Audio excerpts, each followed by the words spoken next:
어, 이번 단원에서 이제 배설 전에 호흡부터 배설까지 쭉 한번 정리해 보도록 하겠습니다.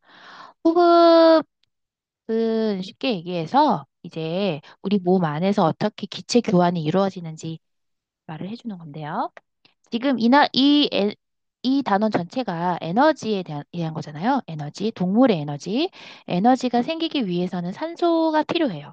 그러니까 산소하고 또 우리가 받아들인 영양소가 같이 태워져서 이게 사실은 연소되는 거나 마찬가지인데 우리 몸에서 연소가 되면 너무 뜨겁잖아. 그러니까 사실 그게 이렇게 된다라고 보면 된대요. 그러니까 에너지가 조금씩 발생을 하는 거지. 그러니까 연소라고 하면 급하게 대량의 에너지가 나오는 걸 생각하지만 이게 되게 계단식으로 조금씩 에너지가 발생한다라고 보시면 됩니다. 굉장히 나노 단위로. 그래서 이 산소와 영양소가 만나서 에너지를 만드는 거죠. 근데 이 산소가 어떻게 공급이 될까? 우리 몸속으로 어떻게 들어오는 걸까? 그 이야기를 하고자 하는 겁니다. 자, 그러면 호흡해. 숨을 쉬면서 산소를 흡수하고 이산화탄소를 배출한다. 그러니까 이산화탄소가 만들어져요, 우리 몸에서. 왜냐하면 산소와 영양소가 떼어지면 그 다음에 연소되면서 이산화탄소가 필수로 나오는데 그거는 배출을 해줘야 된다. 그랬을 때 배출까지 담당을 하는 걸 호흡계라고 한다는 거고 그 호흡기 안에 호, 기관, 기관지, 폐 등의 호흡기관이 이루어졌다라는 얘기입니다. 여기 오른쪽에도 되게 중요한 내용인데 호흡은 사실 숨 쉬는 것, 넓은 의미에서는 숨 쉬는 것인데요. 에너지를 얻는 과정까지도 호흡이라고 볼 수 있다라는 거죠. 그래서 이런 경우를 보통 세포 호흡이다라고 말을 합니다. 세포 호흡이다. 세포 안에서 에너지를 얻으니까요. 자, 그러면 우리가 호흡을 할 때 두 가지 영역으로 볼 수가 있는데 들이쉬는 것, 그다음에 내쉬는 것, 들숨과 날숨이 있어요. 그리고 여기에서 보면은 산소가 들숨에 많대요. 이산화탄소는 날숨에 많대요. 자, 이 들숨에 산소가 많고 그다음에 이산화탄소가 이제 조금 많이 날숨에 많이 들어있다. 이거를 어떻게 확인을 해볼 수 있냐? 이런 실험을 통해서 해볼 수 있다 이거죠. 공기 중에 있는 것들을 집어 넣었을 때 이 BTB 용액에서 얘가 이산화탄소가 많으면 색깔이 노랗게 변하거든요. 그러면 지금 나에서 훨씬 더 노란색으로 빨리 변한다는 것을 알 수가 있는데, 그러니까 기본적으로 공기 중에는 산소가 CO2보다 많아요. CO2보다 기본적으로 산소가 많아요. 그런데 이산화탄소에는 그런 CO2가 많았던 산소가 우리 몸속에서 소모가 되었기 때문에 CO2가 상대적으로 많게 되는 겁니다. 네. 자, 그러면 우리 호흡계에서 우리가 어떻게 공기가 우리 몸속으로 들어오는지 전체적인 경로를 알아볼게요. 지금 보시면 코로 들어온 공기, 기관과 기관지를 지나서 폐로 가거든요. 폐는 하나의 덩어리가 아니라 이렇게 폐포라고 하는 여러 개의 덩어리들이 있고 그 폐포 주변에는 모세혈관들이 둘러싸고 있어요. 모세혈관의 색깔이 저런 게 아니라 지금 그 모세혈관을 지나는 피의 성격이 하나는 CO2가 많은 거, 또 하나는 O2가 많은 거 해서 성격이 다르기 때문에 저렇게 색깔로 표현을 한 거고 또 실제적으로도 좀 CO2가 많잖아요. 그럼 이렇게 약간 어두운 검정색, 암적색 정도로 보이고 오토가 많으면 빨간색, 선홍색으로 보입니다. 네, 죄송합니다. 자, 지금 모세혈관에는 혈액들이 지나가고 있겠죠? 자, 혈액이 폐동맥으로 해서 폐로 들어옵니다. 이거는 예전에 우리가 심장에서 보시면 심장에서 어디가 폐와 연결돼 있는지를 우리가 봤단 말이에요.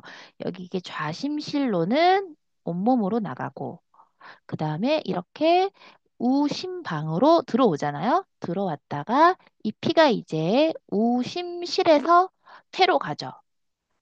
여기 우심실과 연결된 게 폐동맥이에요. 네. 그러면 폐동맥에서 온 피가 폐포를 지나면서 성질을 확 바꿔. 어떻게 바꿀까? CO2가 많았는데 이번에는 O2가 많은 피로 바뀌어요. 바뀌고 이렇게 해서 나간다는 거예요. 폐정맥으로. 그래서 다시 이 심장으로 들어오게 되는 거죠.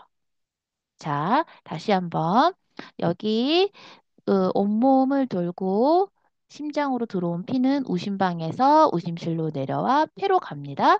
폐동맥을 들어가서 자, 폐포 옆 무쇠혈관으로 지나서 폐정맥으로 해서 다시 심장으로 가게 된다는 얘기예요. 자, 그럴 때 이 폐포에서는 이 모세혈관이 그냥 달래 있는 게 아니라 물질 교환을 위해서 존재하고 있습니다. 물질 교환은 여기에서 보시다시피 산소가 공기 중에 더 많으니까 공기 중에 많은 산소가 이 모세혈관으로 들어가 주고 또 온몸에서 돌고 온 피에는 CO2가 많으니까 그 CO2가 이 폐포를 통해서 몸 바깥으로 나가 주는 거죠. 여기에서는 동맥이 아니라 이 기관으로 해서 다시 나가는 겁니다.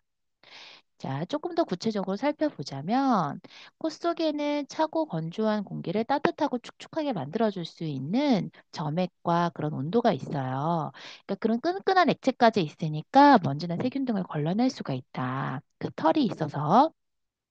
기관과 기관지는 자, 기관까지는 선모가 있습니다. 그러니까 보통 우리가 가끔 기침이 막 나올 때 이런 기관에 뭔가 먼지가 끼어 있을 가능성이 많아요. 그래서 그러한 먼지들을 빼내기 위해서 또는 찬 공기가 들어올 때도 그렇게 내보내기도 해요. 기관지는 폐 속에 더 많은 가지로 갈라져서 폐포와 직접 연결되는 그런 기관입니다.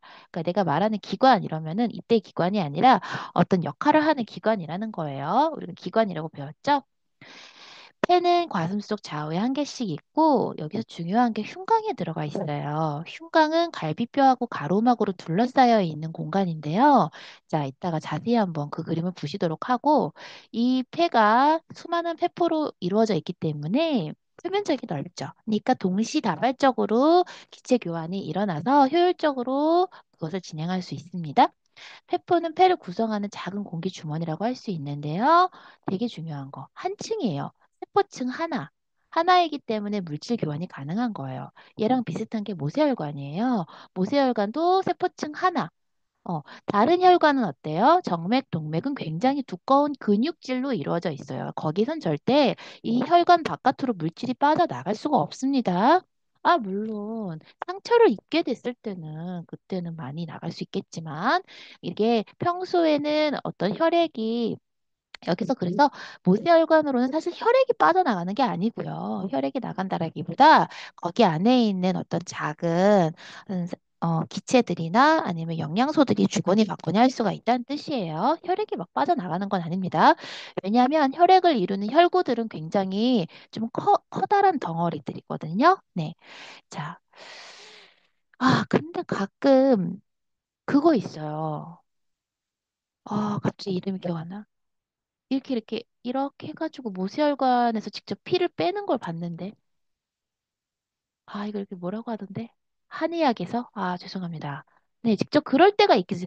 사람의 그러니까 어떤 기계의 힘으로 빼낼 때가 있긴 있어요. 근데 평소에는 그런 일이 없습니다. 모세혈관에서 직접 피를 빼내거나 하진 않아요. 자, 그 다음에 가로막, 갈비뼈 이게 뭔지 한번 그림으로 다시 한번 볼게요. 네, 이건데요. 지금 보시면 이 그림상에는 갈비뼈가 숭숭 뚫려 있는 것 같아요. 뚫려 있는 게 아니라 중간중간에 이렇게 근육으로 막혀 있습니다. 갈비뼈 사이사이에. 그래서 근육으로 막혀 있지, 가로막도 막아놨지. 그러니까 정면에서 보자면요. 이 기관이 내려와서 기관지, 폐로 연결이 돼 있다면 이 흉곽은 여기를 이렇게 전반적으로 다 둘러싸고 있는 밀폐된 공간이에요.